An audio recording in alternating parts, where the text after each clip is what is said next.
Welcome to Web3 with A6 and Z, a show about building the next generation of the internet from the team at A6 and Z Crypto. That includes me, your host, Sonal Chokshi. This show is for anyone seeking to understand and go deeper on all things crypto and Web3. In last week's episode, we did an overview of proof-of-stake blockchains. So in this week's episode, we do a deep dive on all things Ethereum, which this week makes the big move to proof-of-stake in the merge. But our conversation, while it certainly will go into the merge and share lots of in-depth and behind-the-scene details with one of the core developers and the bottom line on what changes, what doesn't, also goes well beyond the merge into a high-level overview of what comes next, what's top of mind, and more. As a reminder, none of the following is investment, business, legal, or tax advice. Please see a6nz.com/disclosures for more important information, including a link to a list of our investments. But now, let me introduce our special guest in this episode is Tim Beiko, who runs the core devs calls and protocol support for Ethereum Foundation, and before that was a senior product manager at Consensus. Joining me to interview him, we also have A6 and Z Crypto head of research, Tim Roughgarden, who, among other things before joining here, led the economic analysis of EIP 1559 on proposed changes to Ethereum's transaction fee mechanism for the Ethereum Foundation. And we also have Yahya, general partner at A6 and Z Crypto, who leads infrastructure as well as many other investments. And before joining A6 and Z was also a software engineer, researcher, as well as core developer in Google's open source machine learning library TensorFlow. In the long and wide-ranging conversation that follows, we take turns interviewing Tim, going from talking about how we got here today and what went into the merge in the first third, tech trends such as rollups, data availability, EVMs, and more, as well as hot topics including proposer-builder separation and others, then go deep into the co-evolution of the protocol and the community, talk lots of methods and process behind the outcomes, including sharing views on token governance, shadow forks, and so on, as well as the nature of distributed collaboration, especially between R&D, and of how innovation happens in a decentralized way. But first, we begin with a quick snapshot on Ethereum today. The first voice you'll hear is Tim B's, followed by Tim R's. If you zoom out a little bit, what we're trying to build with Ethereum is really a blockchain that's like as decentralized and censorship resistant as possible. But at the same time, to do that in a way that can accommodate a large number of users and a wide range of use cases. And this is probably like the two main differences with, say, something like Bitcoin, which also is quite aligned from like a values perspective with regards to how they build the software. Is Ethereum is willing to allow more expressibility in terms of what's being built through the EVM, obviously, and also has this roadmap where we would like to scale the chain beyond levels where like every single node on the network verifies every single bit of data, but still maintain very high security properties around that and relatively low hardware and bandwidth requirements to run a node on the network.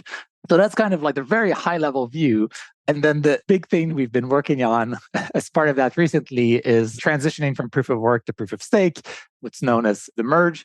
So this idea with the merge is that Ethereum currently has a proof of stake chain that's live, that's testing the soundness of this design in production.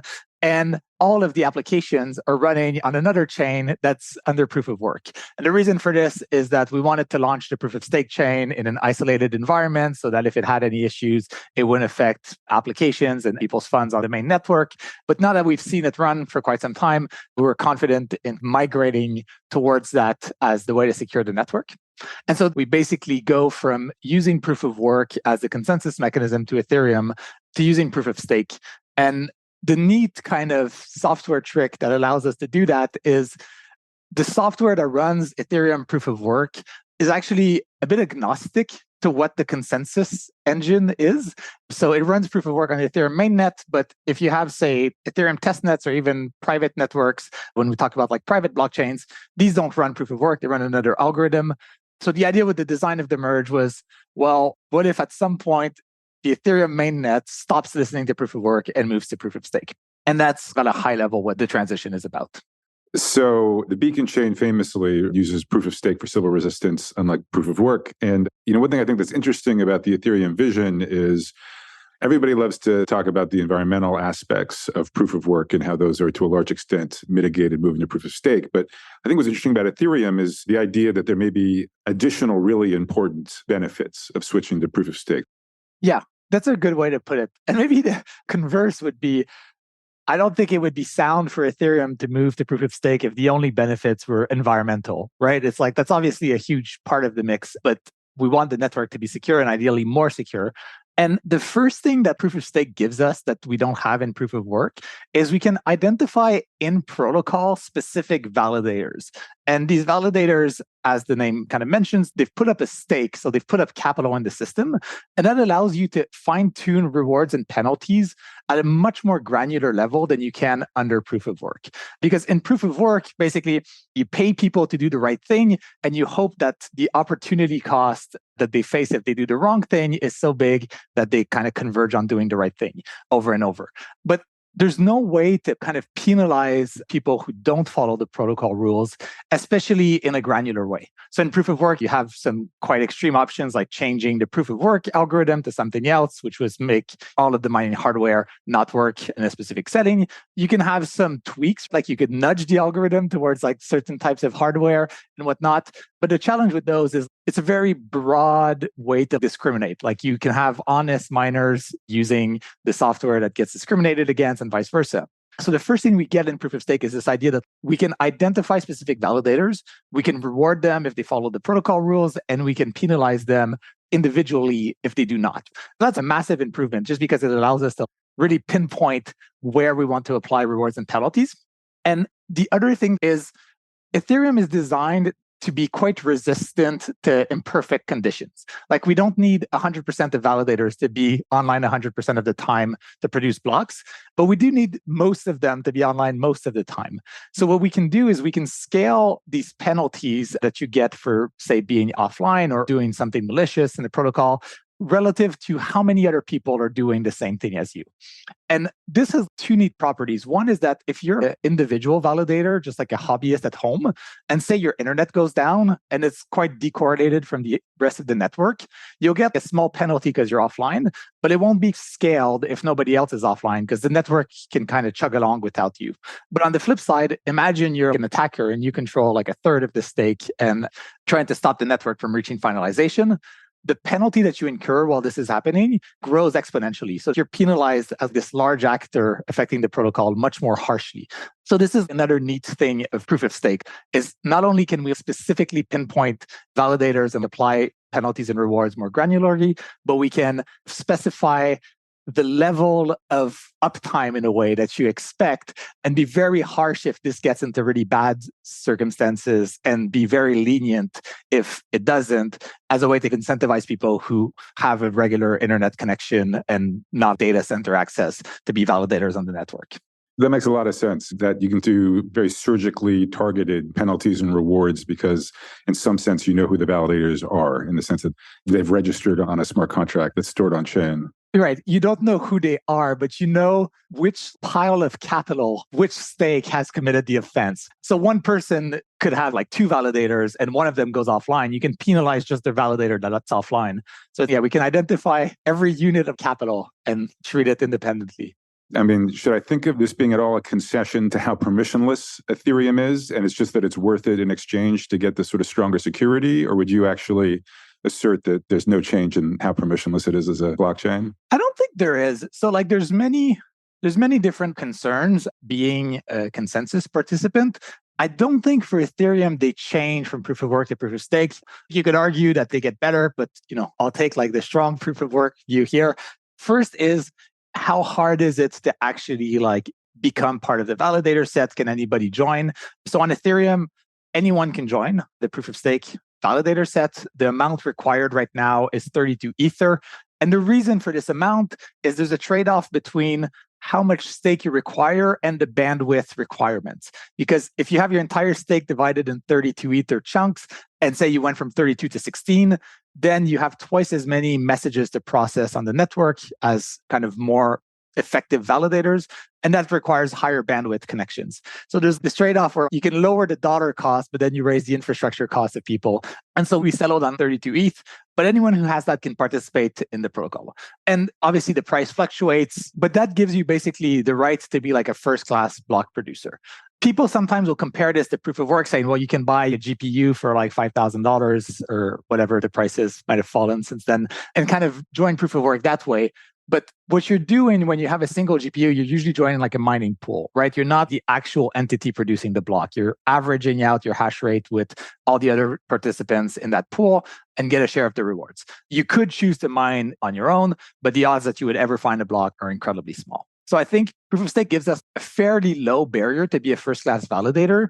There's also many options for people who don't have that amount of capital to join staking pools rather than mining pools. And there's plenty of different flavors and shapes and trust assumptions, but they definitely exist. And I think the last thing I'll say that where Ethereum's a bit different than other proof of stake chains is Ethereum really values this idea of having non-validating nodes still verify the contents of every single block. And whether you're in proof of work or proof of stake, Ethereum kind of relies on people who are not part of the validator set to also run nodes so that they can verify whether validators are actually following the protocol rule. So every node on the Ethereum network, again, in proof of work today, in proof of stake after, runs through every transaction of every block. And if a validator or a miner today did something like print themselves 1 million ETH, they would reject that block.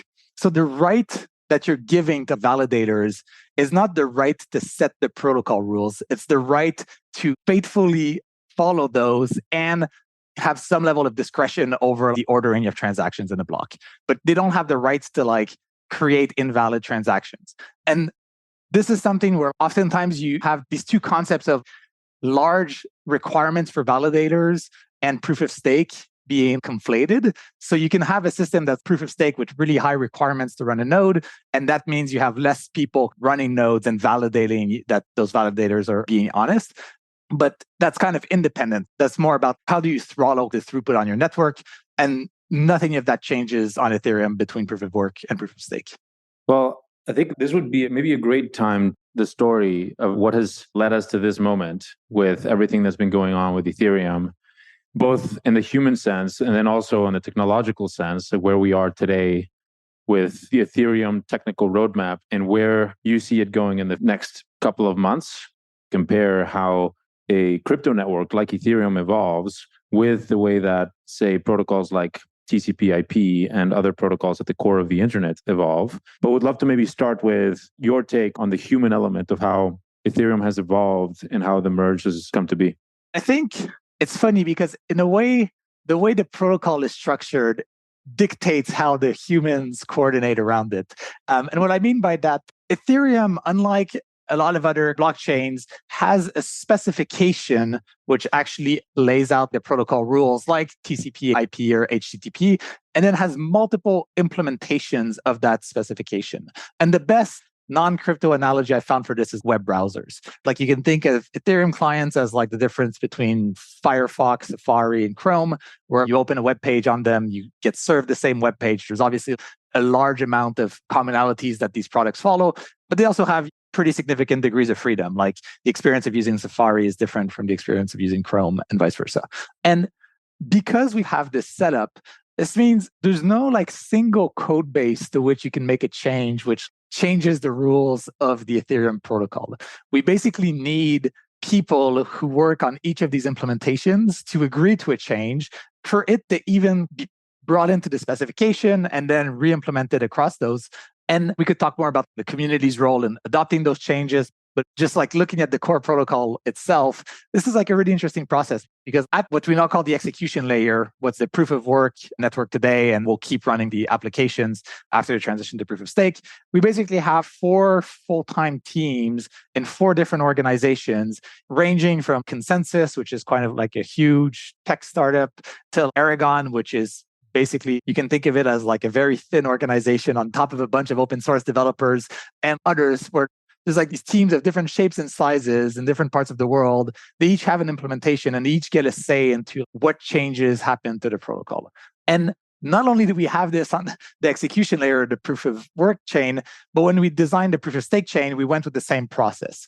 So now there's another set of teams on the proof of stake chain, which each have their own client implementations and similarly need to agree to changes before they make it onto the network.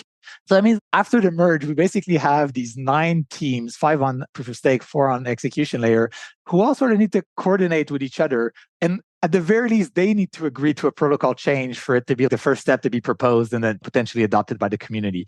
That's a really interesting environment because there's no one who can single-handedly push changes in.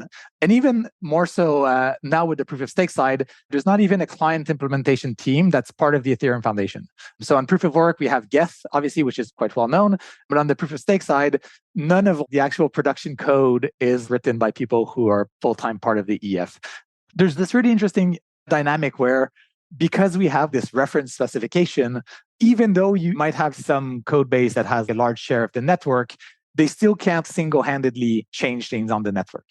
That's like a very neat property about how we're organized. Has it been tricky to navigate the various incentives for all of the parties involved in upgrading to the merge? The short answer would be yes, it's hard to navigate this because there's a bunch of different people. I would say we're not diverging usually at the level of incentives. Like it's quite rare that incentives diverge a lot because people need to put years of work into building these clients and whatnot. And if they choose to do that, it's usually because they want to work on Ethereum and further the protocol. So I wouldn't say we're ever dealing with anyone who's like in bad faith trying to nudge the incentive significantly in another direction.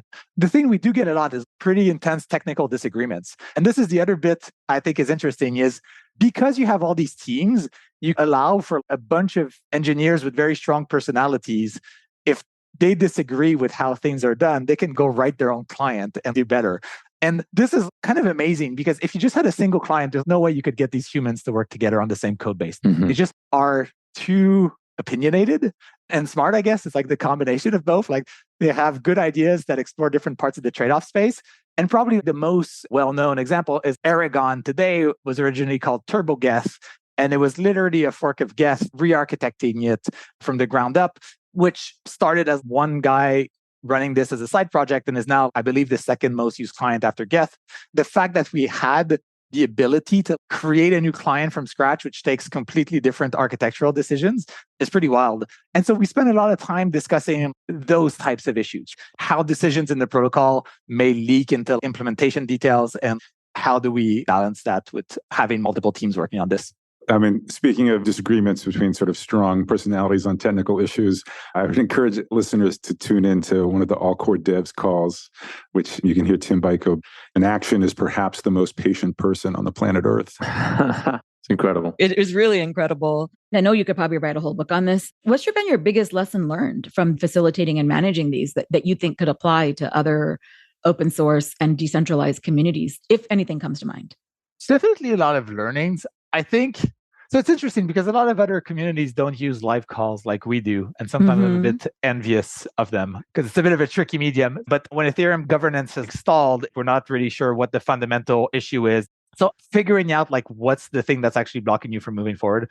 And the thing I spend a lot of time thinking about and like I try to like judge my performance by is, are people actually arguing about the core issue? And a lot of time, for many reasons, you spend so much cycles discussing some sort of tangential thing and people don't want to get to like the root cause of the disagreement. And if I do my job really bad, we'll spend 6 months discussing something and never get to the heart of it. Yeah. And if I do it really well, maybe in 6 weeks, we can actually get through the issue regardless of the outcome. So I think it's easy to just like go around in circles. Even in group team meetings that are not decentralized, this happens. You don't really know what people are debating or fighting about unless you get right to the core of what are we actually talking about. Right. And even more so with a team meeting, like say you work in the same company, you have like a lot more shared context, right? And all core devs and the research team of Ethereum, I think we do have like decent shared context, but we're not all in the same company. We're not all in the same countries, not all in the same time zones. The other thing is that when these discussions are in the abstract, they're actually worse than when you have something concrete to react to. That's actually a huge one. You know, there's been a lot of talk about like censorship resistance lately and whatnot. Yes. And that's something actually I think we do well on Ethereum. So we have this research Discord and we try to keep like the topics and the channels focused on like technical subjects. So instead of having like a censorship resistance one, we'd have, you know, like a proposer builder separation one. Right. But like, I think it's much more possible to like make progress on like tractable technical issues than on like these hard philosophical questions.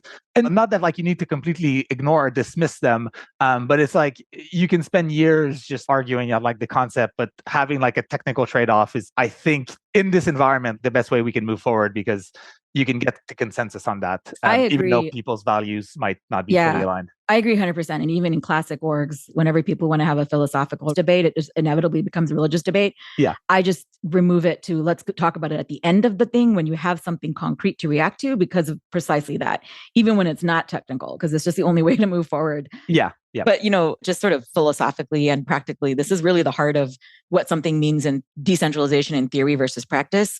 There's a common question of why do things take so long? Like why does Ethereum take long to do things? And that's obviously tied in here, but is it all boiled down to this kind of model of having people coordinate both on the engineering and development side and then also kind of on the human side? Right. No, that's a great question. Yeah, there's definitely a root cause you can take on both sides. On the people side, there's actually two things that I believe make things take longer than if we were just optimizing for speed. The first is what we were talking. You have all these different teams actually implementing the protocol. And so not only do you need them to agree, like you need them to agree conceptually, but then you need their software to interoperate. Like you need the actual code to agree. And a large part of the merge testing is just figuring out, okay, we have like 5 proof of stake clients, 4 execution clients, that's 20 combinations. How do we make sure each of those 20 pairs works across every possible edge case? And that obviously adds literally 10x more combinations than if we had one on each side. So that's definitely a big part of it. And what you get from that is that if there's a bug in any one of them, you can switch to the other, and that bug doesn't get enshrined in the canonical Ethereum network. If you think of what's the thing that Ethereum provides, what's like the value prop is you're providing some sort of settlement layer or execution environment for computation that's very secure. And so imagine there's a bug in one of the clients that prints 1 billion Ether. You've kind of ruined the whole value prop. You can't really trust it as like a settlement network anymore. So having these different clients adds a ton of complexity, but that's the upside of it. Yeah. We're not ever relying on a single one of them. And the other human part, I think, which slows down is as the community grows, the amount of stakeholders grow. And you can think of this as like Ethereum in its earliest stage is building like a tech product, right? You can merge to master and ship things. Imagine Ethereum pre-Genesis. You can make changes incredibly quickly. And even when Ethereum launched, obviously you need some coordination to ship things, but there's kind of nothing at stake on the platform. Like there's no applications built. The value is minimal. If there's a bug there, it's not the end of the world. If you look at Ethereum today, we have on the order of hundreds of billions of dollars of economic value on this, trillions settling per year. So if this thing breaks, the impact is quite big. But even beyond that, to make changes to this, you need the community to sort of agree and believe that like those changes are worth it. And unfortunately, we're kind of at the point where there's no more really low-hanging fruits, right? If there's something that's just like a pure win, we'll do it. It won't be contentious. It'll make things better, and no one will argue with that. The point we're at now is like there are trade-offs, right? And when there's like a genuine trade-off, as your stakeholders grow, then you get more and more people on each side. And the default is basically like inertia. And one way to think about it for Ethereum, you could imagine something that would have been easy to ship 4 years ago, mildly contentious today, and in 5 years might be like impossible to put in the protocol just because nothing has changed technically, but it's harder to coordinate the social aspect of it. And it kind of makes sense with the value prop of Ethereum, because if again, what you're offering is this economic settlement layer for people, as more people use that, you want like higher and higher predictability for it. You don't want the rules of the protocol to change overnight. And this is probably like the biggest critique that Bitcoiners make of Ethereum is the rules change all the time. And you can't trust that you build something on the protocol and it'll still work 5 years from now. And I think over time, we do have to address this and make that less and less true. And Vitalik recently gave a talk saying the development is going to look like an S-curve, but there's definitely a recognition that you can't keep changing this thing aggressively forever because it chips away at the stability that it provides. Tim, I was wondering if you could tell us just a little bit on a more detailed level about the testing process leading up to the merge. Because one thing that I find somewhat exasperating is it seems like some people believe that nothing has been happening. Like obviously the rollout has been delayed many times, but anyone paying attention would see there are these kind of milestones being passed at a regular clip. So I was just wondering if you could talk about the sequence of testnets and so on. Yes, of course. And I'll even zoom out a bit more because people feel like the transition has been delayed for years, right? Like not just months. And if you haven't been following Ethereum for 5 years, this won't be obvious, but there was a different design for Ethereum's proof of stake early on that got quite ready to ship around late 2017, 2018. And then we decided to drop that and to start again from scratch. And this is where probably the first round of people thinking proof of stake is delayed came out of, because those people have been waiting for it since 2018. The reason for it is just the design for the original proof of stake was very coupled to how the existing Ethereum chain worked. It was basically like a special smart contract who could do things that other smart contracts couldn't. And it had a lot of limitations, the biggest of which was the minimum stake of 1,500 ETH, which was quite large. And so it just wasn't a great design. And additionally, there was all this work happening on scaling Ethereum around sharding that seemed to have a lot of common core architecture patterns or design patterns. So it made sense to couple those two efforts together. And so we decided to, instead of trying to tack on proof of stake to the proof of work chain and then tack on sharding in another way, reimagine what would the system look like if we designed it from scratch. There's no legacy code coming in from the core Ethereum chain. And so from 2018 to 2020, this gave rise to the Beacon chain. So people designed that, developed it, tested it, and then in late 2020, the Beacon chain actually launched as a proof of stake mainnet with real funds in it.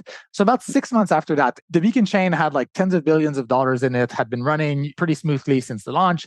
So now people felt comfortable with the idea of actually using that to secure all of Ethereum.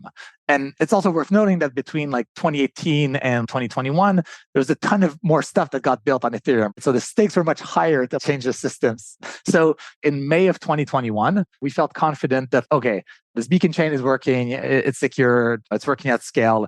We can start thinking about making it the core consensus layer for all of Ethereum. And like we were talking earlier on, the engineering design for this was we'll keep the clients that actually run the EVM like Geth, Besu, Aragon, and Nethermind, and we'll simply tell them to stop listening to proof of work and listen to proof of stake as a consensus algorithm and introduce a communication layer from the Beacon chain down so that the proof of stake chain can tell the execution layer what's the latest head of the chain. But from the execution layer's perspective, it's whether they get a heaviest head from proof of work or a latest head from proof of stake. It doesn't matter. You get the block, you run it. And this was the general design.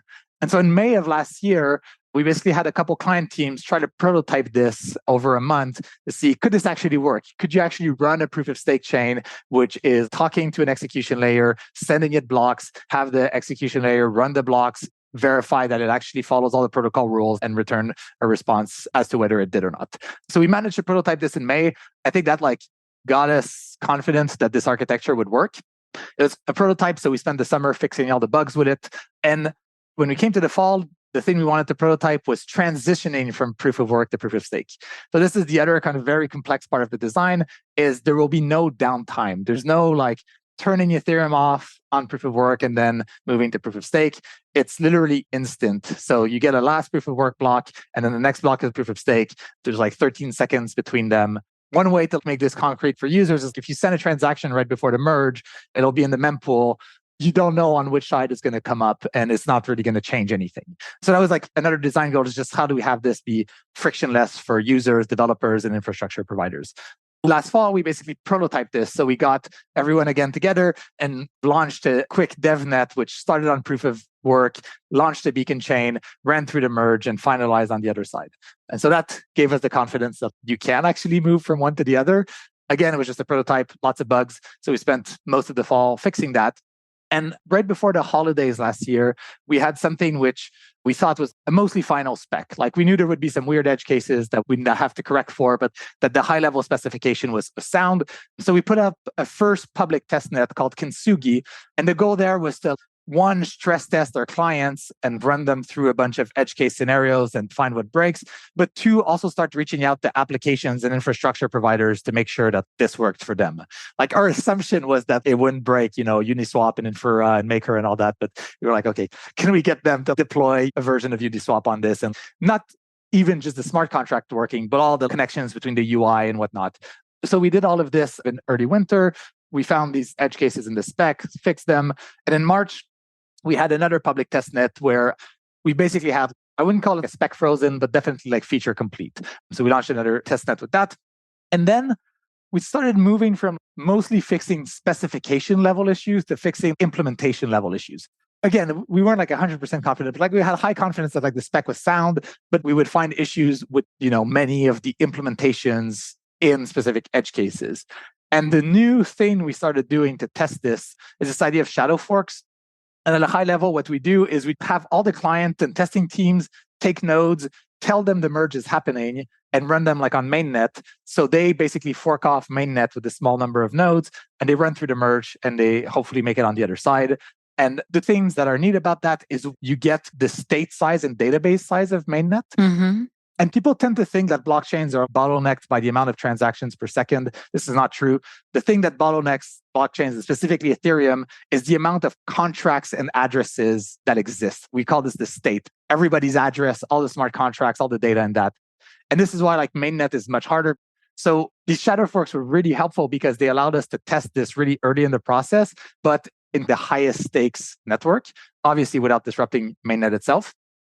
So we ran these shadow forks and we're still running them at the frequency of once or twice a week. We went from in March, April, finding issues and like client implementations and fixing those to like May and June, we were at a spot where we would find issues more between specific pairs of clients, right? Like we were talking about earlier, because we have 5 proof of stake clients, 4 execution ones, it's like 20 kind of pairwise combinations. So it's like Teku and Aragon or Nethermind and Nimbus. And if that specific combination has something we need to fix. And that basically brought us to the summer. And then the last step in our process, as with like every hard fork, is we have existing test nets that we use that we want to run these upgrades on before. And even though they're test nets, they're used by the entire community as well. So say like an application has a new version of their smart contract, like the new ENS contracts, they'll deploy it to a testnet before they deploy it to mainnet. So ideally, we don't want to break those because they're quite useful for the community. This summer, we started feeling confident that we could upgrade through these testnets. We started on one that was kind of the most chaotic and already slated for deprecation. Then we did the second one. And the last was the Gordy testnet, which has the Prater proof of stake testnet. It's used by the most people, like the most projects, the most stakers. It's like a final dress rehearsal before mainnet. And then we would be comfortable for mainnet. So that's like the main testing arc. We do a bunch of other stuff in parallel. There's, fuzzing of this, a bunch of unit tests gets written, a bunch of simulators and integration tests. Like there's plenty more to that. But it was really this process of just going from prototypes, which add more and more complexity, to a spec, which we work through the edge case, through all these implementation, and then all the pairwise combinations, and then through all of these public testnets. And this is where we're at today. That's great. I think that gives us a very visceral sense of the sense of responsibility around doing such a big upgrade for such a system that secures just so much value. So yes. Yeah. I think I know the answer to this, Tim, but I think it'd be really good to get your personal philosophy on token-based in-protocol governance. And just at a broad level, another way to think about tying this in is, as we talk about people, humans coordinating, just also philosophically. Sure. So my thoughts on like token-based governance. So I think this comes back to the stakeholders, where if you have a project with a very narrow focus and the value accrues to token holders, then I think token-based governance is totally fine. Like if the set of concerned stakeholders perfectly overlaps with the set of token holders, and in an ideal world overlaps proportionally, like people who own a lot of tokens will be really affected and people who don't won't be too affected. And I think, sure, token governance is great. MakerDAO is probably one of the examples where this actually is quite well structured. Mm-hmm. But then if you start to move towards a system more as like a public good or something where the amount of tokens you own doesn't necessarily make you the best stakeholders, and even more so, the amount of tokens you own today, then coin voting governance makes less and less sense. And this is why when you think of something like the Ethereum network, even today, you could argue protocol developers and developers of the major applications have an outsized role in governance relative to like their Ether holdings. If you take, I don't know, some investment funds who's bought a ton of Ether versus the developers of the client teams and MakerDAO, Uniswap, OpenSea, and all those folks, the latter will have a stronger say in what shapes the Ethereum network. And this is because we don't do coin voting. And the downside is it's much more messy of a process, right? You can't just like point it on chain and say like, okay, we have 51%, we can go with this. But the upside is we are able to consider input and design around like a much broader set of people than just pure Ether holders. And again, especially Ether holders at a specific moment in time, which can change quite a lot. Yeah. One analogy I was thinking of, I live in San Francisco. And the other thought that was in the back of my head is what if the voting was decided on chain, not just by purchasing tokens, but like just like who shows up and participates. Right. And then I was thinking about how there's a study about the incentives for who does show up and doesn't. And so there's a lot of like conflict there. Yeah. It's really fascinating to watch play out. And maybe it's tied to what you were saying earlier about there just simply being multiple client implementations. But then what's kind of happening in order to move things forward so they don't just get stuck in committee? Are there subgroups? Yes. So I'll talk about this in the pre-merge world because it gets a bit more complicated after the merge, but Ethereum's history up to today on the proof of work chain. We have these core developer calls, which my day job is to facilitate, where the client developers of the protocol and a bunch of researchers and also anyone who wants to join, like they're fairly open, get together and they chat about, potential changes for an hour and a half every 2 weeks. If you want to make a change to Ethereum, we have a process called Ethereum Improvement Proposals, which is the EIPs, yeah. Yeah. And this is copied from the BIPs from Bitcoin, which are copied from the PIPs from Python. So it's a fork of a fork of a fork of a process. And this is basically just like a standard or like a set of templates that you can use to specify your change. Like you come and you say, oh, I want to add a new opcode to the EVM that does X. Then you'll specify why you want this opcode, what it does, some test cases, what it should do with this input and that input, some security considerations. And usually people will put that together and then get some initial feedback by client developers, researchers, applications who might be interested in using this. And then once they have something that's pretty solid, they'll come on these core developer calls and they'll ask people's feedback for it. Most of the time, there's a DOS vector hidden somewhere in their idea. So like the most common response is they come on the call, there's a way to abuse the system with their new feature. And so they go back to the drawing board for a few months and come up with like a fix for that. Usually then they come back and they have something good. We then need to think through how we release software on Ethereum. And we basically follow, like you could think of it as like a waterfall process from software development. And the reason there is there's really high fixed costs to making releases on the Ethereum network because we need everybody to upgrade their nodes at the same time. There's a risk that like if they don't do it right, they're on the wrong chain and whatnot. So we really try and bundle features together with a release. We don't ship things as soon as they're ready on a regular cadence. So when we think through these upgrades, we need to think about, okay, what are the most valuable of all these ideas that people came and presented? Which ones are roughly the most valuable? And also, are they fairly isolated from each other? Because you could imagine two features that on their own are fine, but if you ship them together, the testing and potential security issues grow exponentially.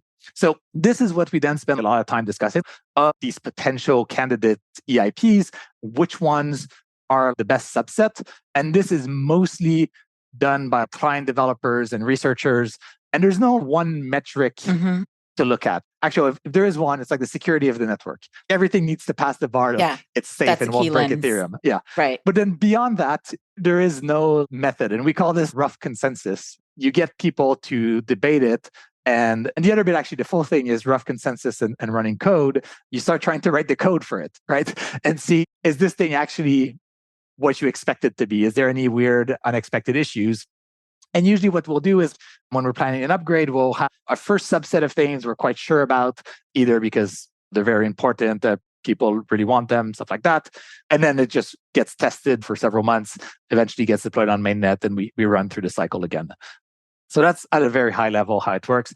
And then there's a bunch of edge cases when you get into the details.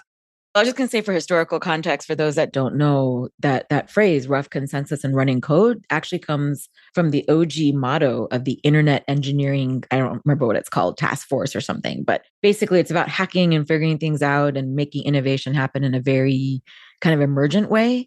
And I don't know if you guys know Venkatesh Rao. Yeah. He used to work at Xerox, which is when I first met him.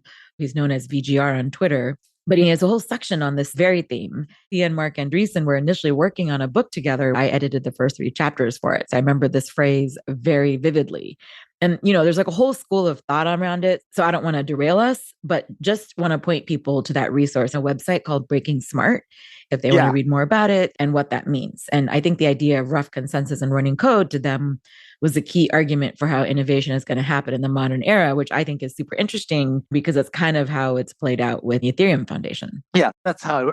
But as we've been working on the merge, we haven't had to work through what feature are we doing because it's been pretty clear. Instead of having 4 teams decide on one side and 5 teams decide on the other, it's been 9 teams working together on this specification. So that's been an interesting literal merge of the processes as well. And one thing we're thinking about now is what is the right level of coupling between those 2 layers after the merge? Because there's a bunch of changes we want to do on the proof of stake side, and there's a bunch of things that kind of anchor in proof of stake, like sharding and whatnot. But there's also a bunch of things we want to do on the execution side and improving the EVM and scaling things there as well. So there's value in these things being decoupled and being able to progress on initiatives independently, but at the same time, like I was saying earlier, there's like really high fixed cost to upgrades. So you definitely want to test things working together across both stacks. You don't want to have upgrades every month. You want the system to be safe. There's a few different things there, but maybe I'll just circle back to the community and multi-client diversity and that kind of stuff. This is something that is, as you say, I think very unique to Ethereum.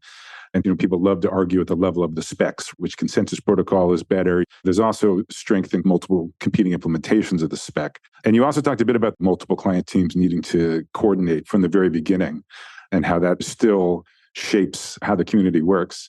Because you could imagine a version of Ethereum that only had a 1 reference client, right? And it would still be a really cool blockchain. It would be Turing complete, it would have this nice virtual machine. And so I'm wondering if you feel like the protocol design somehow encourages the strength of the community, or conversely, do you think certain decisions were made in the protocol itself as a consequence of the community norms in Ethereum? So I was just wondering if you could speak a little bit about what does it mean to you when people say that Ethereum has a quote unquote strong community or a strong social layer? Presumably that's a broader community than just people who are writing clients and people who work for the EF. And then I'd also be curious to hear just about the back and forth between that community and the protocol itself. That's a great question. It's like, definitely the community is not just protocol researchers or developers. And you can almost think of it as like a production pipeline. We need researchers to come up with things like the proof of stake design is an example of that. You then need the client teams to actually write the code for this to work. But the client teams put out the software. They don't run the majority of the nodes. They don't own the majority of Ether. They don't write the majority of the popular applications on the network. So there's very much a need and a responsibility on the community to then decide if they want to adopt this upgrade. And if protocol developers and researchers are doing their job well, they'll proactively listen to the community and not put out an upgrade that's terrible and run through the motions of them refusing it. If they can save themselves that hassle, they will do it. But just the fact that this check exists forces protocol level people to think about, okay, will people actually accept this change and do they want it? And there's also like an interesting dynamic on the other way where people who build stuff on Ethereum or even people who hold Ethereum, like investors, they'll have requests for the protocol, right? There's stuff that can make life easier for engineers and they'll pass through those suggestions. In general, the Ethereum community values people building and using the network. So like developers and users tend to be quite highly valued. Protocol developers tend to be extremely valued for their insights into security. Like I was saying, the most common reply if somebody from the community is like, oh, we should add this to the EVM, is some protocol engineer will just find a DOS vector in it. And they'll say, well, we can't add this to the EVM because it'll break everything. And they might collaborate, find another design for it. But there's definitely like this back and forth that happens. And, I think more and more we're seeing like the amount of fields that are solicited grow. So like Tim, you've obviously worked on EIP 1559 and studied that deeply, but that is something where it was quite interesting because a lot of the community was asking for it for either UX reasons or because they like the idea of burning the fees. I think protocol researchers were mostly concerned about whether these variable size blocks could be a DOS vector for the chain. But then there was this whole other area, which like you've really helped with, which was, is this economically sound, right? Like, did the incentives line up? And this is something that protocol developers didn't feel qualified to make a call on. they could look at it and they could have a gut feel for it, but they're not experts there. And you see this, in other stuff as well. For example, cryptography, right? We can talk about scaling and bank sharding and all that, but there's some level of cryptography that needs to be introduced where someone who's writing a client in Go or in like Java, they're not necessarily an expert in the intricacies of crypto libraries. And that's a completely different skill set. We have to draw on like a broader set of experiences as like the stakes around the economics of the network or introducing like a cryptographic vulnerability grow. Tim, I was actually curious if there is a particular controversial or contentious debate that you've had in the recent months. So, we've been working on the merge for like a year. So we kind of feature froze everything else. So we haven't talked too much about new features. But what I think is actually interesting to think about is this idea of EIP 3074. For people who are not familiar, it's a form of account abstraction. It's a way to get someone else than the end user to pay for gas, basically, and do other things as well. But the canonical use case is you have a user who's used Ethereum and like they don't have gas to pay for something, but they'd like to take an action, play a game, buy an NFT. So could the NFT platform or the game create them an account, pay the gas for them, and have that in a pretty secure way? So there's been many proposals for this over the years. And there's one that's reached a spot where like it is technically simple. And this is EIP 3074. I don't think there's any risks to the protocol in adopting it, but there's contention about malicious actors exploiting at more the application level. And basically what this means is when, as a user, if you want to give a smart contract like access over your account, you are basically giving them access over all of your funds and whatnot. You would then create this class of contracts on the Ethereum network, which has, the equivalent of root access to some users' accounts. And you could imagine somebody deploying a malicious version of that, potentially waiting for a very long time to get a bunch of approvals so they could behave honestly for a long time, gain a bunch of adoption. And then at some point, they turn on the evil switch and drain all those people's accounts. And this is something that's interesting because you see today that UX and end user safety around funds and whatnot is like a pretty big concern. And yeah, you could imagine an alternate world where like this was adopted in like 2016, right? And it would kind of be part of the risk profile of using a blockchain that we have today. And there is like already a pretty significant risk profile, right? Like people need to keep private keys, which is not something you get like in Web 2. So you could imagine an alternate history where this gets proposed in like 2016 or something, and people are much more comfortable with this because users are much more technically sophisticated. And then you ship this, and then maybe you develop wallets with assumptions that this thing exists, and they kind of end up looking different. But today we're in a spot where, not that this change won't happen, like it still might, but it's definitely very contentious because of this. And I think because of the level of adoption we're at. Mm-hmm. And I would wager like if we don't get it in the next couple of years, adding this like 10 years down the line, imagine when Ethereum is integrated across a whole bunch of different financial things and whatnot, mm-hmm. People have a very good model of how a wallet should work, what are the risks. Adding this completely different vector, that feels like it would be practically impossible. So yes. I think that's an example that's a neat, very neat example of where we're at right now. Yeah. That makes a lot of sense. Yeah, it's a little bit of, building the airplane while flying it. Yes. So quick lightning round section now. This is like 30 seconds, super rapid stuff. I'm going to quickly throw out some topics. And this is really just getting at what's ahead, what's next, what's top of mind. Let's just go ahead and start with statelessness. So super quick. Statelessness. One question from Noah Citron on our team was what you think will happen with stateless client development once the merge is complete. Do you have any quick thoughts on that? Yes, it is very much top of mind. It won't be like the very next thing after the merge because we have to ship withdrawals and other things, but it's very much the way we see scaling the execution layer. Yeah, actually, by the way, for me, the best definition I ever read about Ethereum was as a distributed state machine. I thought that was like such a nice, pure, clean way of describing it. What is your view of what privacy will look like on top of Ethereum down the line? This is a really hard question. 30 seconds for sure. Not a 30-second one, we get it. But yeah. What I would want, my absolute dream is for ETH transfers to be private by default. Not smart contract calls, but like, 21,000 gas ETH transfers. If we had those private by default on L1, I think we would solve 99% of privacy issues. I don't think this is likely to happen for a bunch of reasons. We're going to keep seeing many different application layer privacies. I think just like how in 2017, there were a bunch of good concepts that needed a few tweaks and actually worked at scale in like 2022. I suspect it'll be the same for privacy. Like there's a trade-off between like how do you do compliance with privacy? How do you ensure that there's no bugs and whatnot? We're clearly have a lot of like brain power in the space dedicated on these things. And the V1s might not work, but I'm confident we'll get that. I think L2s are interesting as well. The biggest challenge I see with like L2s is privacy a competitive advantage or like a hindrance to some extent? And that'll be like a really interesting thing to see play out. Is the fully private L2 gaining more or less adoption than like the fully open one? Yeah. Okay, cool. So a couple more quick lightning round things. I don't know if you can do this very quickly, but just at a very high level, there was so much angst around ETH versus ETH Classic, Ethereum Classic. And one question that Sam Ragsdale in our team asked, just whether a fork can be zero sum or positive sum. And my short answer is I think they can be positive sum.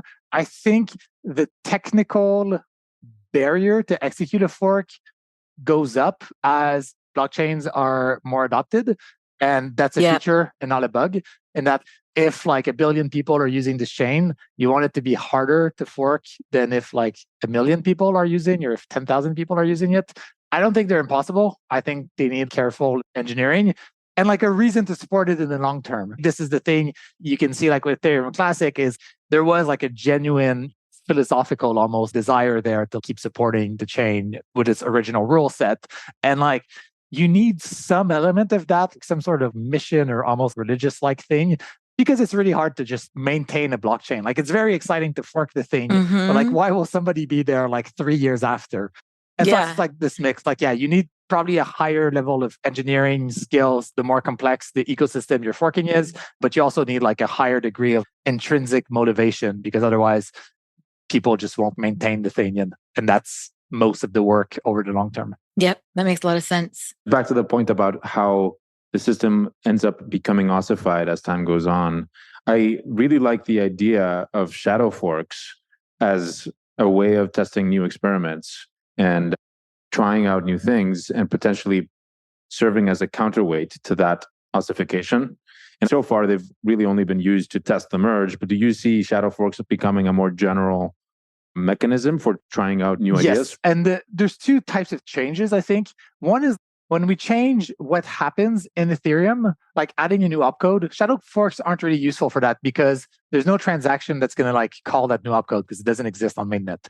But when we change like the shape of Ethereum in a way, with something like 1559 or the merge, where just the normal flow of activity on the network ends up in like a different shape or form. I think this is where they're super useful because it's extremely hard to write good integration tests for this just because of the complexity of the network and all the moving parts.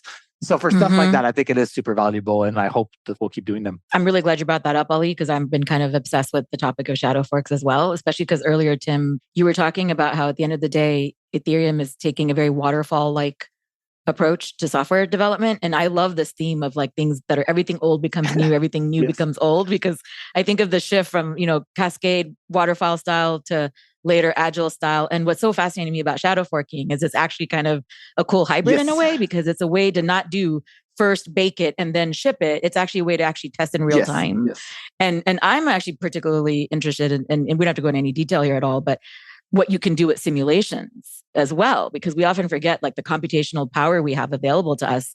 We can do so much more than we could have, like 30 years ago to figure out what real people would do. Because frankly, I personally find it very hard to believe that with the amount that you are doing on mainnet, you actually are really going to surface that many of the edge cases. Right. It just seems like the edge cases are actually only found at great numbers. Yes, for sure. And again, it really depends the type of thing you're looking for, but we do simulations.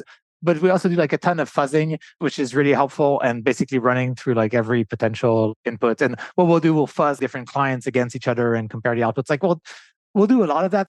The thing is, for some properties of the Ethereum mainnet, people talk about simulating the latency, the nodes and whatnot all the time. But I don't know. It's like the shadow forks just so far have been better. I'm not like an engineer. I can't tell you like why is it so hard to simulate it that well? But I'm sure at some point people will figure out a good way to do it and it'll work. But I don't know why the shadow forks have been working like surprisingly well. No, that's great. Yeah, no, I want to probe on this at some point in the future. Is there just one quick misconception you want to tackle about the discourse around the merge, like a common misconception that people have that You just want a bottom line for the audience? The biggest one we see is like that the merge will reduce transaction fees on Ethereum. So at a high level, it unfortunately doesn't. There's a bunch of other things that Ethereum is doing to lower transaction fees, but the merge is really just moving from proof of work to proof of stake to get the consensus on what's the last valid block in the chain. And it does that in a way that's obviously more environmentally friendly, where we think it has better security properties. But the one bit it doesn't do right off the bat is lower transaction fees. Okay, so bottom line, it'll have improvements, but it's not going to actually solve that particular thing. Yeah. So not to get ahead of ourselves, but let's talk a little bit about life after the merge and ambitions afterwards. And in particular, I imagine scaling will be front of mind. I'm curious about the kind of the latest community thinking around support for various rollups, EIP 4844, proto-danksharding, all that kind of stuff, wondering where things stand these days. Of course. So absolutely the focus is on scaling Ethereum. And one thing that's been interesting about Ethereum's scaling roadmap over the past few years is economic terms. It's moved to like much more of a free market of different scaling solutions competing. And I think that's actually been a really positive change because, we talk about like scaling Ethereum in the future. And the implication there is the changes we make to the protocol to make it more scalable. But rollups are actually live today with production code, which is kind of amazing when you think about it, because if we were bottlenecked on client developers to write rollups, clearly we don't have them written from client developers. But also, I don't think we would get the diversity. Just the fact that zk-rollups and optimistic rollups are both a thing, and there's multiple teams with extremely qualified people going down those two rabbit holes, that's amazing to me. So I'm very happy that we've moved that concern out of the protocol. But that said, there are things we want to do at the protocol to make rollups basically better. And the main thing around this is rollups generate a lot of data, which they need to post back to the chain, and they can execute computations really cheaply. Whereas Ethereum doesn't charge that much money to store data on it, but charges a ton of money to execute computation. And this is the core insights, why rollups scale Ethereum is they can run all this computation cheaply, post back data or proofs of this data or state diffs in the case of zk rollups, and then kind of amortize the storage costs, which are less than the computation costs across all their users, and that leads to lower transaction fees. So a lot of the scaling roadmap for Ethereum is just how do we create a way for rollups to be able to publish this data to Ethereum cheaper? And then that reduces the cost and allows rollups to either, accommodate more transactions or accommodate the same number of transactions at a lower cost. The main way we do this is add basically a data layer to Ethereum. We want to add just some extra place in the protocol where there's no computation running. There's basically just data that's stored there. And then rollups can use this to store data. And the other thing that's interesting about rollups is they actually don't need data to be stored forever. They usually only need data to be made available for some short amount of time. And when people talk about data availability, this is what they refer to as this idea that you want the data to have been published for enough people to have had the chance to review it and challenge it in the worst case, but that after that, the importance of that data diminishes quickly. So Ethereum's scaling solution is to add a data layer that not only creates more space for data, but also isn't permanent like the history of the chain. And because this doesn't need to be stored forever, you can reduce the costs of storing data there because it's only a temporary cost to the network. It's not a permanent cost to every node. And so there's two steps we want to take towards that. The first is called proto-danksharding, and Dankrad and Proto-Lambda are two of the researchers who worked on this, hence the name. I was going to ask you about this later, but keep going. So in this first version of proto-danksharding, the idea is simply that we add a relatively small amount of data that's gossiped on the Ethereum network alongside blocks, and that's available for rollups to use. And this data expires after something on the order of a large number of weeks or a small number of months. And by just having this, you can reduce the cost of rollups because they move from having to store data as part of the full history of the network, which is a higher cost, to being able to just make this data available for a short amount of time and have the network forget it. And so this is the first step towards that.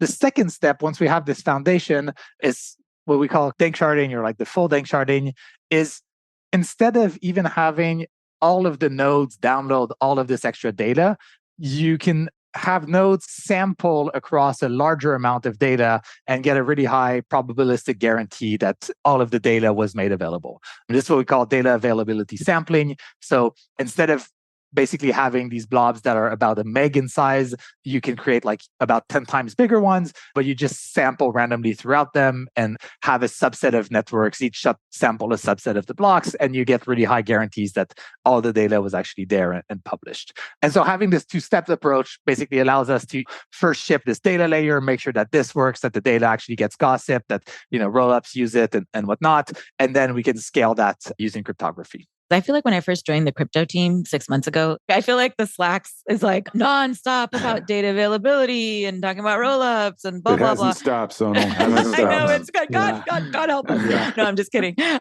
you guys have more to say here? Definitely. I wanted to ask, Tim, if you have a view of what the end game of blockchain scalability looks like. So once some of these pieces are in place and rollups can be built, and there's all sorts of debate as to what ultimately looks like the unified layer that allows for decentralized computation to truly scale. I'm curious if you have like a defined view for what that will look like. So it's very hard to have long-term views in this space, I find. I do think one thing we get with Ethereum moving to proof of stake is we have like a very high amount of economic security on the chain. And if your version of like what you're trying to build for a blockchain is something like economic zone on the internet that's at the scale of a nation state, you need a very high amount of security on that chain because you want it to be able for people to transact in like large and small amounts and for it to be somewhat resistant to interference from other parties. I think Ethereum clearly is on the path there. And there's a couple of reasons for that. We mentioned like decentralization and lowering the pace of changes to the protocol so it can become more neutral and appeal to a larger set of stakeholders. From like this kind of social or like political almost lens, Ethereum seems like a really good candidate there. We were just talking about rollups, and they basically need somewhere to post data where they have a high assurance that this doesn't get censored and that it has been made available for some amount of time. And I think the thing we get on Ethereum is that by coupling sharding to this validator set, you basically get the economic weight of proof of stake beyond this data availability network, right? And then these rollups, they can scale the computation, and people now talk about things like L3s, which is a rollup that settles on a rollup, which settles on Ethereum. I can definitely see something like that where you don't need the economic security of nation state resistance for every transaction that you make. But you do kind of want the foundation of it to be solid. A weird way to think about it is like if you open a corner store in a country, you don't need the highest economic security, but like opening your corner store in a country with relatively high security versus relatively low changes like your experience of running that corner store, right? Totally. And this is where I think something like an L3 that settles on an L2 that settles back on an L1, you can have lower cost things for use cases that don't require as much security, but having this like solid foundation, I think is quite important. So I do think it's incredibly valuable to have a diversity of rollups and of execution styles that are possible and settling on Ethereum. There's a world where like we stop adding stuff to the Ethereum network and we start removing stuff. You can think of it as, okay, now we've become this sort of settlement layer. Do we actually need all of this expressibility? Could we curtail it a little bit? Again, hard to speculate on that. It might be hard to make those changes, but I can see definitely Ethereum just stabilizing and becoming this foundation that's used. Yeah, completely agree. So we've always talked about how there is a very high dimensional trade-off space for decentralized computation, and various different applications require different optimizations, and they land in different regions of the space. And so it's nice that we have as many experiments as we have with different approaches for scaling blockchain computation, because each of those experiments often lands in different regions of that space. I think one related question, which I think is probably more uniform, at least across all of Ethereum, is what you see the future of the EVM being. Like one potentially controversial view might be that moving away from the EVM might be a very healthy thing to do in the longer term. Or maybe you continue to support Solidity and maybe Viper and other languages that developers directly interact with. that is important to potentially preserve backwards compatibility with that, but that ultimately the intermediate representations might be actually much more flexible. And if we do, for example, if we move into a world where we have more efficient proving systems for zero knowledge proofs, and we're able to prove, for example, something like the RISC-V instruction set, or there are many approaches along these lines where it is possible to actually put a lot of the computation that's done on a blockchain inside of a CK circuit, that maybe it's actually a good thing to move away from the EVM and onto VMs that are much more optimized for that particular kind of use case, and that might allow us to get to a whole other level of scalability. So I'm curious what you think about that. What do you think is the future of the EVM, especially in the context of zk-rollups? Yeah, that's a great question. So I definitely agree with you in terms of what will the average developer on Ethereum use, that maybe not being EVM in a relatively short time frame. I think if you talk about swapping the EVM on L1 for something else, that gets back to this idea that large changes become harder over time. It's almost like there's this race, and there are people working on like a full ZK EVM.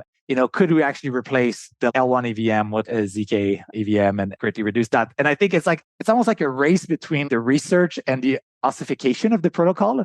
There's a world where like this is all possible in 2 years, 3 years, and maybe it gets considered and is the last major upgrade to L1. There's a world where this takes like 6 years and it just feels not possible anymore.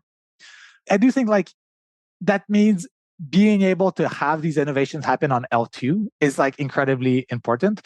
There's a trade-off on L2 because they all talk about EVM compatibility and EVM equivalence. And especially if you have like an optimistic rollup, you want to be close to the EVM. But if we can find ways where they can add new features or try different things and not scar themselves too much if L1 doesn't adopt it, that's probably the most likely path.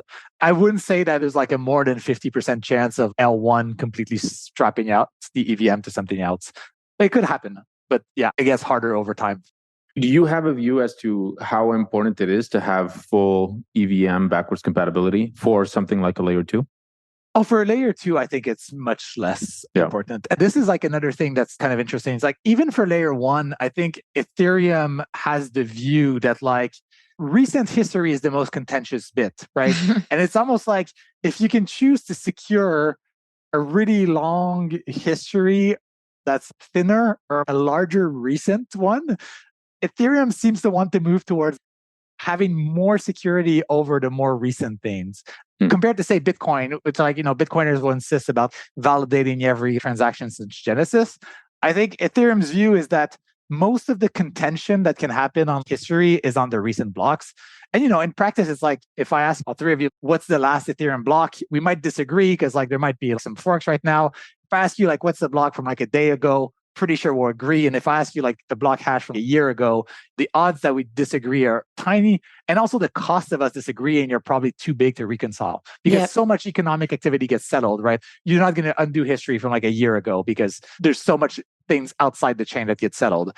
So basically the view is like, if you move to a spot where like you concentrate all of your validators' responsibilities and computing power on verifying the most recent history, and you can allow people to always validate the changes up to then, but not necessarily have every node on the network do it. I think that's like a likely direction where we just accept that at certain points, history is fixed and move our security budget more towards the recent. That makes sense.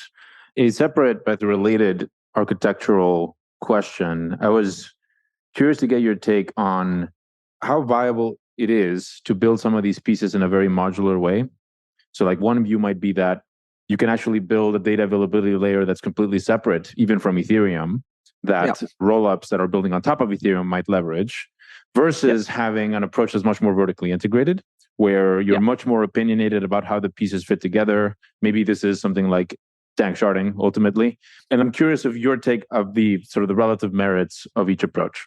So like obviously you can do it like in a more modular way and people do it. So again, it's like the question of, do you want to have the economic security of the L1 back in your data availability layer as well? And to me, you can think of it as like a cost versus quality consideration. You can have something which just has lower security requirements. And in that case, yes, maybe assuming your other data availability layer is, significantly cheaper than Ethereum and offers like a lower amount of security, then yeah, I think it is totally reasonable.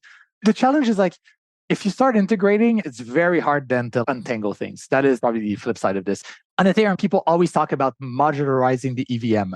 This is like this idea, you could put out the EVM of like Geth or something and just have people work just on the EVM and use that. But if you bring it back to this idea of security, it's very hard to do that because all of the connections need to be secure. And we've done it successfully with the proof of stake chain because we did it from the start. But it becomes really hard to decouple these things. And for example, if you look at the EVM on the Ethereum mainnet, we have these execution rules that are pretty complex now around like if an account has already been touched in the transaction, it costs less to access it again and whatnot. And these things, they make it harder to think of the EVM as just a set of instructions because like it's not, right? Like it's very dependent on this context. Mm-hmm. And the thing is like those rules are mostly there for a reason because you like reach these problems with scale. You want the network to stay healthy as there's more scale. So I guess in short, you can start modular as you gain really large amounts of stake or value on your network that you're depending on. It becomes much harder to decouple things. If your thesis is things are going to just stay modular forever, it's a bit harder to see that reach like a really high level of adoption of security because you're going to have to make trade-offs. Like you start a clean slate today, but like in 5 years, you will have to do things and you will have to couple things because of like some weird mispricing that you thought of. And then you're back to like a similar design of Ethereum. Ethereum is almost like you started with the VM, then you add the consensus, then you add the data. You might imagine somebody starting with the data and then, they add like consensus and it slowly be that. I don't know. I don't want to like be dismissive or think that like it's not going to happen at all because again, like this space will humble you. Yes. But I think this stuff, it always sounds so much cleaner in theory than when you like. And it may be that it's something that just can happen over time as the interfaces and the abstractions become a little bit more clear. And as we understand what each of these modules are actually supposed to do, so it's actually possible to have clean specifications that separate them.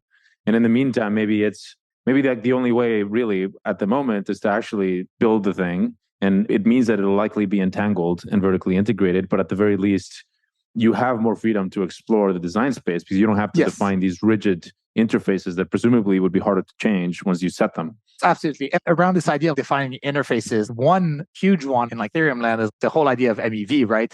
MEV in like the past 2 years went from like a fringe thing that a few people were looking at to now being kind of at the center of every protocol design consideration. Like the whole sharding specification was simplified because we assume that there is MEV possible and people will be incentivized to download all the shard blobs and whatnot.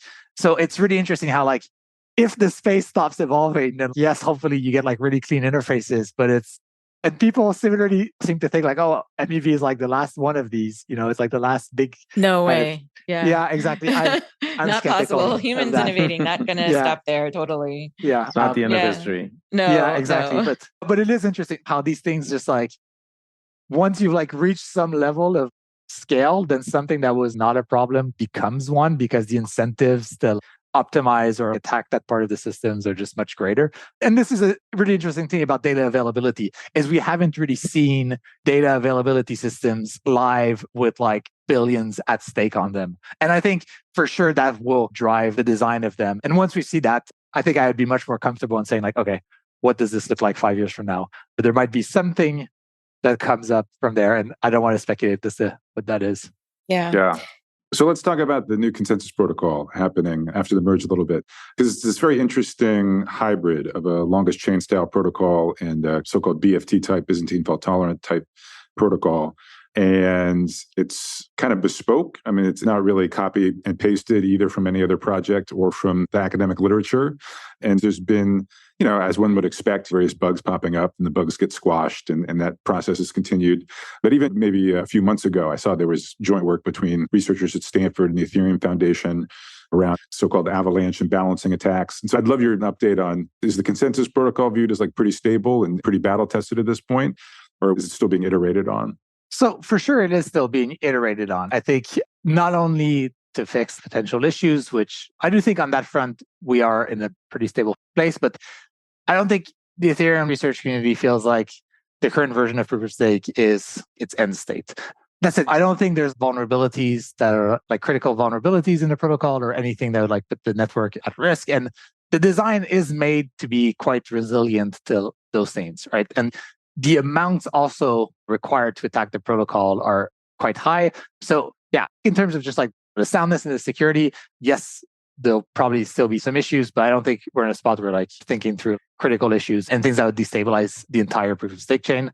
With regards to like proof of stake itself, yes, there are many things we want to keep improving. And one that Vitalik talks a lot about recently is this idea of single thought finality or like gradual finality. So one benefit that we get in proof of stake that we don't have in proof of work is this concept of finality, where we get a very clean height in the chain, where we have very clean bounds on like what's the economic cost to rewrite history past that. And we kind of assume that no one would want to burn that amount of money. Similarly to how in proof of work, you assume that no attacker will have more than half the hash rate for like an extended period of time.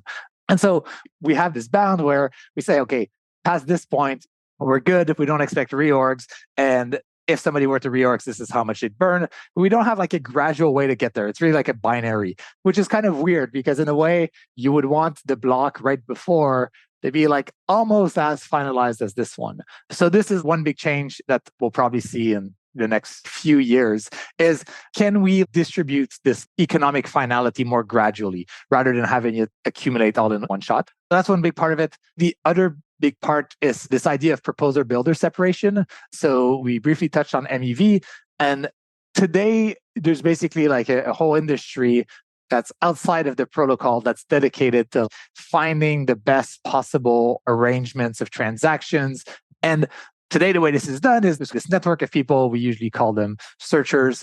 They kind of come up with the best potential set of transactions. They bundle them together into a block.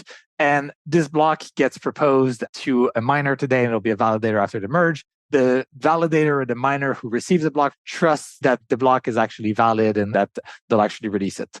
And we dislike that this happens outside the protocol. So one other big change we want to make to proof of stake is this idea of proposer builder separation, where like those two roles would be filled in the protocol, and having some guarantees on both sides that like a validator cannot front run the person who sent them a block, but then the person who sends them a block cannot grieve the validator by sending them an invalid block or never revealing the contents. So those are like two ways, we imagine proof of stake changing.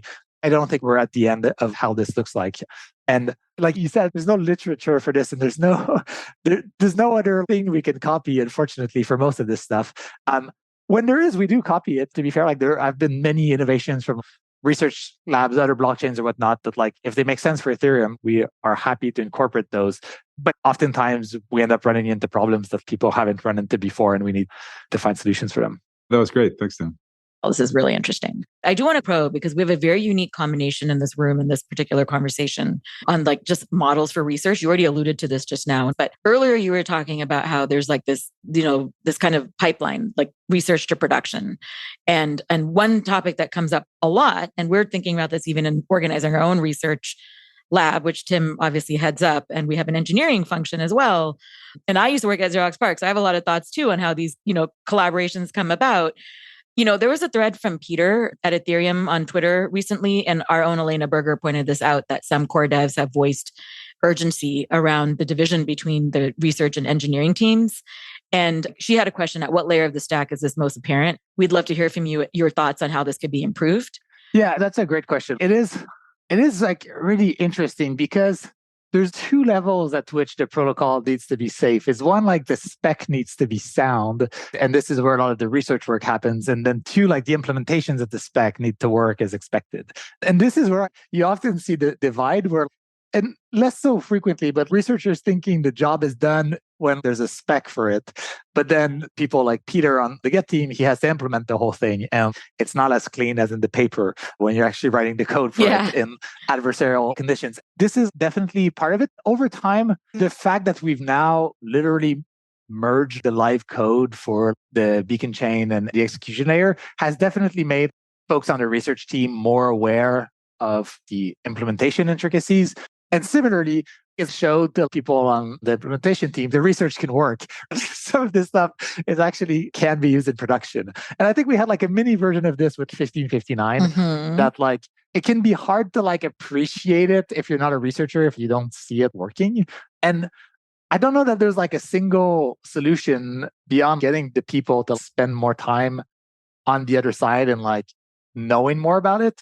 And I mean, one recent example, we were talking about proto-dank sharding, and it has like a similar mechanism to EIP 1559 for how you price the blob. So if more people want to send transactions, you raise the price of blob transactions. And then if less people want to send it, you lower the price of the data on the blobs. And there was some question about like, where should the value, like the base fee for this basically be stored?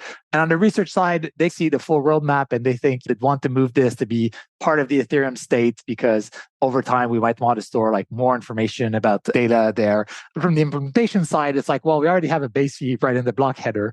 And like when we get a new transaction in the mempool, you do a bunch of checks against the block header to see if it's valid, including checking, does the amount of gas time relative to the base fee make this transaction have enough funds to pay for its execution? So this is like a mini example, but and we moved this value to the block header now, even though it's less elegant in a research way, it's one of the things where it just makes the implementation of it much simpler because it works with the patterns in the actual code base.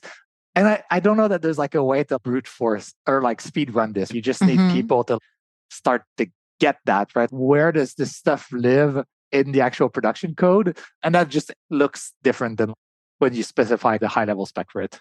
Yeah, I was going to just say that Peter's quote, which I thought was really funny, I shouldn't laugh, but it was very direct. Quote, "I'm extremely frustrated when a research proposal says, quote, everything's figured out, it's just engineering now," end quote. Yes. And I chuckled when I saw that. Elena shared that because that's literally the crux of the types of debates we used to have at Park too, and the way they solve that is actually by not dividing the two parts. They didn't silo them. They actually ended up with a model where they were embedded together. And so that was like a way that they ended up approaching that for a lot of the things that they were building. That's a great point, actually. And we do that more and more. So to take Geth as an example, we've talked a lot about scaling stuff for L2s. There is a bit of scaling we can do on L1 as well. And this is mostly through like statelessness. And this has to do with not having every node store all of the state on the network, but only the bits of the state they're interested in. And to do this, we need like a different structure for the state. So right now you can think of like what we use to store all the Ethereum state as like the shape of a Christmas tree. It's like, high and narrow. And if you want to store bits of it, it's almost like you need to cut like a slice of the tree. It's like this long slice. And we'd want to move to something that's more like a bush, that's like short and wide. And so you only need to keep a smaller bit. And this is the type of thing that is very clean in the research, right? It's like, well, you just move from this data storage to this data storage. But that for something like Geth, it's like literally rewriting every assumption they have about data retrieval from the state. So they have a guy on their team, Guillaume, who that's literally his job. He's like working with the researchers on that, prototyping it in Geth and thinking through like, okay, how do we take this face level, pretty simple change from a research perspective? Like everybody understand what the old tree looks like, what the new tree looks like, why the new tree is better. But how do you actually implement that in the code? And for sure, having people across those teams is super, super valuable. A picture on the whiteboard can definitely be worth at least 1,000 lines of code, no doubt about it. So yes. Hey, our walls at the Palo Alto Center, the entire wall was a whiteboard, not just like a whiteboard that was standing like a third of the space. Anyway, Ali, what were you about to say? I was going to ask, how often is it the case that feedback goes upstream from the engineering team back to the researchers that causes a big change in the spec? Yep, I was wondering the same thing. I mean, you could argue like the entire merge design is that, right? Like, so the entire first version of Ethereum 2.0, the whole transition was like, we're literally going to build new execution environments and we're going to get people to transition to that. And then there was this feedback, well, we already have this thing that runs the EVM and it's called Geth and everybody uses it and it doesn't have bugs. Geth is short for Go Ethereum. It's the Go programming language implementation of the Ethereum protocol on the current proof of work chain and after the merged execution layer side. So it's basically the software that people use to connect to Ethereum. So we changed like the entire spec to like basically reuse all of that software. I think that's like a pretty massive one. For minor stuff, I do think it happens more and more. I just mentioned this example around EIP 4844. I think there's another one, for example, where a lot of the things around statelessness that are hard have to do with self-destruct, and removing self-destruct is quite tricky. But one engineering fix that's easy is you can just raise the gas cost to basically infinity over time or something like that. So ideas like that, I think more and more flow through.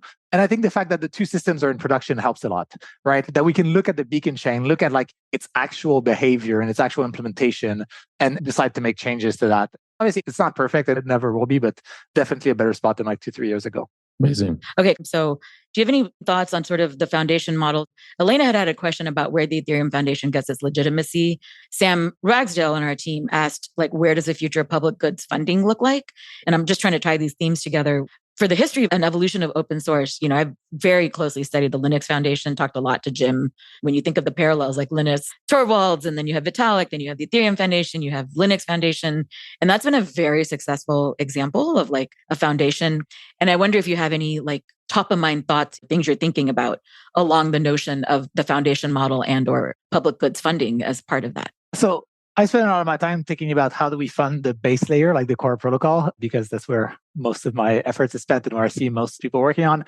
And I think the EF has done an amazing job there. Like it's supported teams through very brutal times. It's easy to, in hindsight, see this as all self-evident, but there were many times where like Ethereum could have just been a failed experiment, right?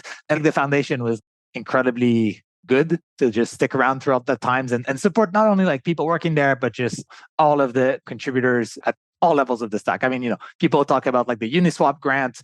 The foundation gave a pretty massive ETH-denominated programs to client teams a few years ago. So like, I think that's all been incredibly helpful and has helped bring Ethereum to where it is today. I think that the thing that we're hitting on Ethereum is just the EF's relative size to the ecosystem is quite small, frankly. Like, I don't have the numbers super quick, but the EF put out a report, I think it was in April, where like the treasury is about on the order of $1 billion, might be like between 1 and 2, which is not nothing, but Ethereum is worth at least 100x that. Other projects on Ethereum have a treasury of comparable size, and many funds investing in Ethereum have funds larger than this. So like, it's interesting because you kind of move to a spot where like capital is definitely not the differentiator of the EF. Yep. Very good point. Yeah. And, the EF has done like a really good job in trying to find thoughtful ways to signal both within the community and outside of blockchain to the rest of the world why Ethereum is important, what type of things we think we should invest in and try to build. But one other project I've been trying to help with over the past few months is this thing called Protocol Guild, where we want people working on the protocol to be funded, ideally for a very long time, and ideally also independent of the entities they work with. So one thing that like the EF can do, like it gives grants to individuals, it gives grants to entities, but it doesn't really scale to like pay every single contributor to Ethereum, even though a lot of the value is in the actual humans and not just the orgs, right? There's a lot of people who we want to make sure they keep contributing regardless of where they work. And so to kind of summarize, the idea with Protocol Guild is trying to build some on-chain system where we can identify protocol contributors to Ethereum, researchers, generally just like people we want to make sure keep contributing, and then have projects in the ecosystem be able to just direct tokens towards that so that you can kind of think of that as like upside potential in the entire ecosystem that they're building. That's actually not that dissimilar to the Linux Foundation from a traditional kind of trad point of view with their corporate partnerships. Only in your case, you're doing it with different entities in a more decentralized way. I think stuff like that is really exciting. I mean, this is not the only initiative. Optimism is working on retroactive public goods funding.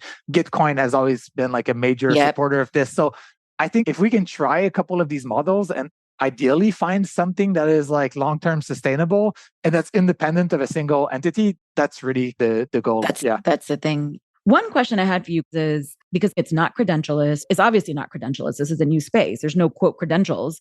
You have to show your work. So how do people kind of learn in a decentralized org or rise up? Like, is it just the work they do and their articulation, or what is it? I think it's definitely a mix. It's hard to speak for all the others, but for me, I started out working full-time in crypto. I was a product manager at Consensus working on their protocol team.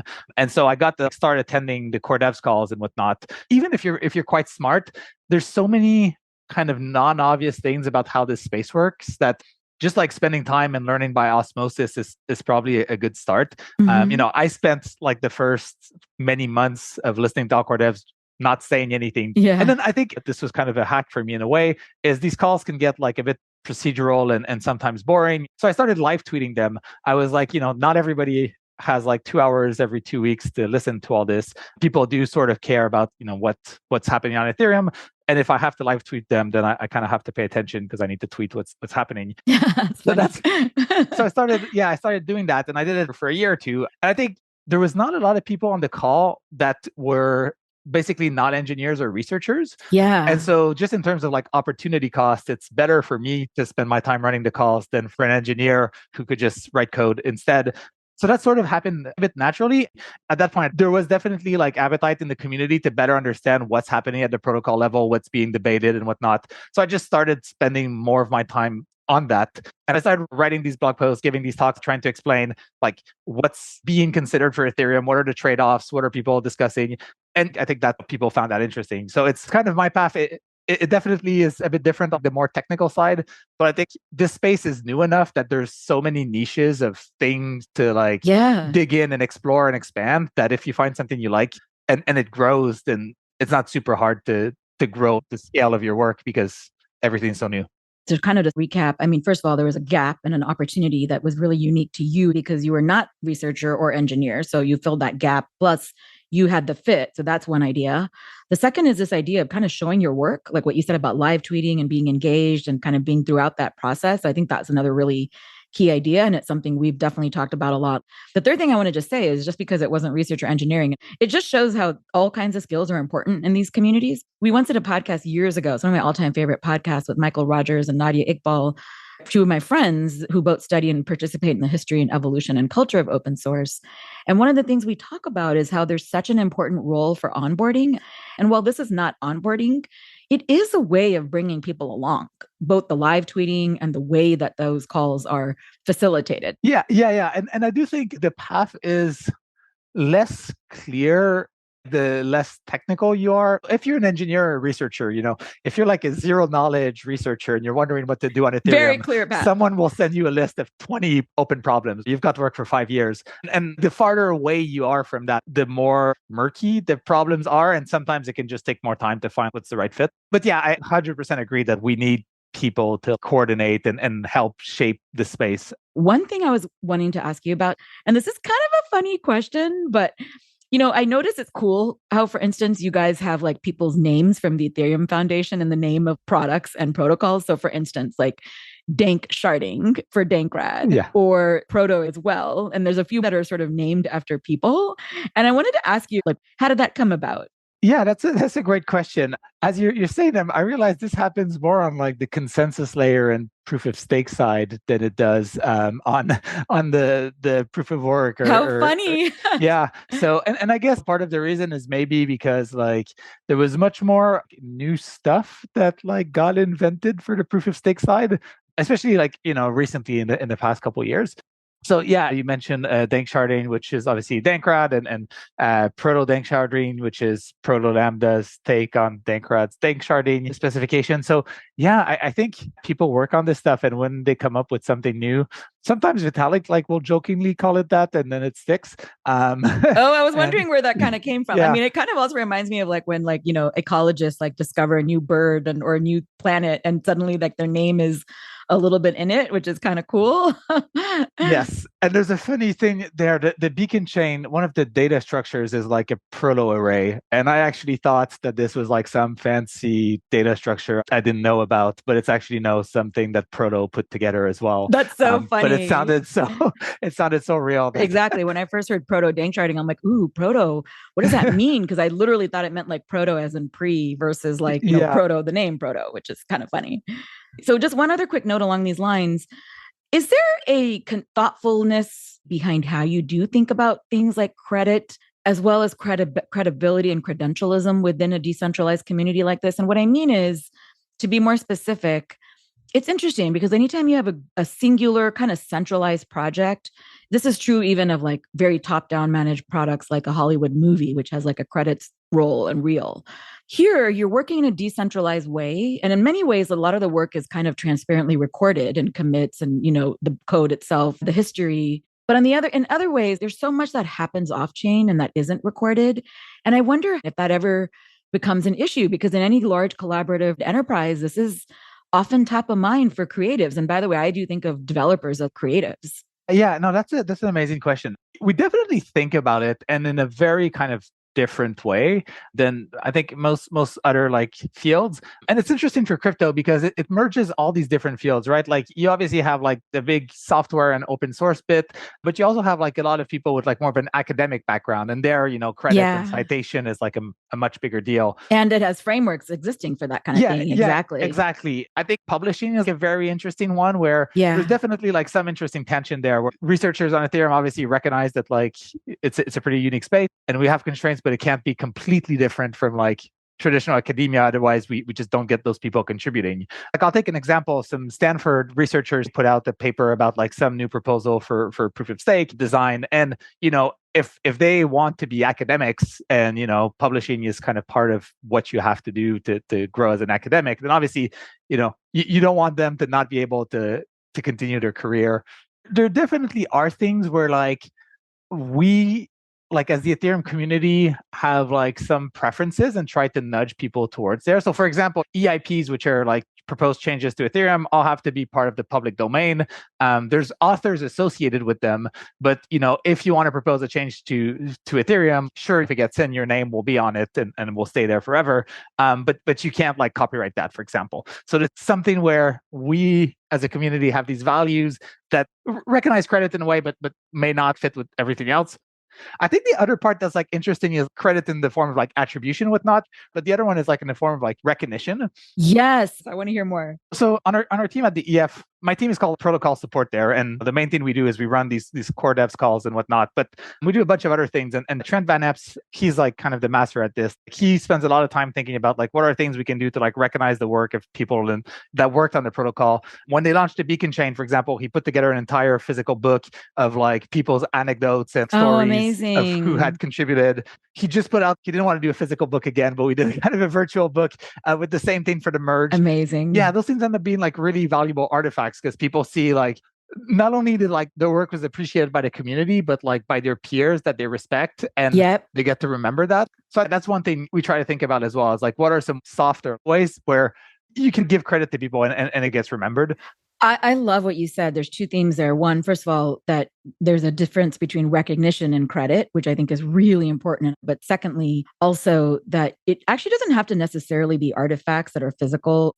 It can even be just like verbal recognition in a meeting. And to give you a concrete example that ties these threads, when I used to work in education, we used to study this Japanese form of professional development called Jugyo Kenkyu. It was very popular in international math studies and science studies. And anyway, one of the things that we found in doing these observations in Japanese teachers' classrooms is they had this process where they would all have this collective discussion of a lesson and a lesson plan and deconstruct it. But when they present it to the outside world, it was a united front from the teachers of X school. However, this is the key to your point about recognition. Internally, they were very precise about acknowledging so-and-so san said this, and building on that, Mr. So-and-so san, we did this, which I think is really interesting because then it becomes very clear that people have heard you and they know what your contribution is. I think we very much get that on Ethereum as well, because especially for the technical bits, because everything is open source, the research and development community, everybody knows who kind of did what because they already see the codes, they see the EIPs. Exactly. And it doesn't necessitate like kind of ceremonies we used to have at Xerox PARC, where there's like an IP ceremony where everyone had to recognize who did what for what patent and what went into making such and such thing. And so it's really good that you don't have to do that with such open source work. Yeah, I'll caveat that by saying just contribute to Ethereum, right? Like the Ethereum Foundation is one, Consensus is one, Nethermind is one, and so on. And so I'm sure all these organizations have process to recognize the work of their employees as well. Yeah. One last question, Tim.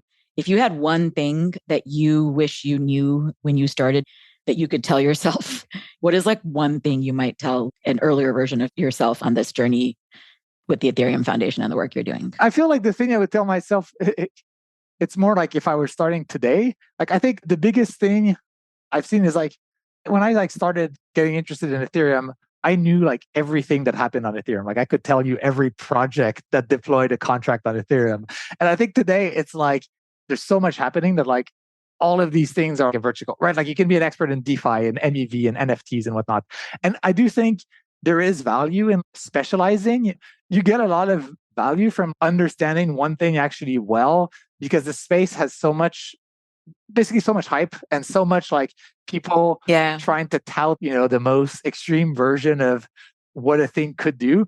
If I were starting again today, and like I guess what I try to do is if you can find one thing and really focus in it, the space will pull you in a bunch of other directions regardless. You'll end up reading about MEV and ZK and whatnot. You're kind of forced to almost. Yes. But if you can identify a focus, then you can actually make really valuable contributions without being an expert like you would have to be in most traditional fields. Like there's so many ripe problems to explore that just focusing, you can have a really, really big impact. Well, a great note to end on. Tim Beiko, thank you so much for joining Ali, Tim, Roughgarden, and I as we explored all these questions with you. Ali and Tim, thank you so much for joining. Thank you so much. Thanks, everyone. Thanks, Tim. Great to catch up. Yeah, thank you. This was great. Thank you, guys. Thank you for listening to Web3 with A6 and Z. You can find show notes with links to resources, books, or papers discussed, transcripts, and more at a6nzcrypto.com. This episode was produced and edited by Sonal Chokshi, that's me. The episode was technically edited by our audio editor, Seven Morris, with Justin Golden. Credit also to Moonshot Design for the art, and all thanks to support from A6 and Z Crypto. To follow more of our work and get updates, resources from us, and from others, be sure to subscribe to our Web3 weekly newsletter. You can find it on our website at a6nzcrypto.com. Thank you for listening and for subscribing. Let's go.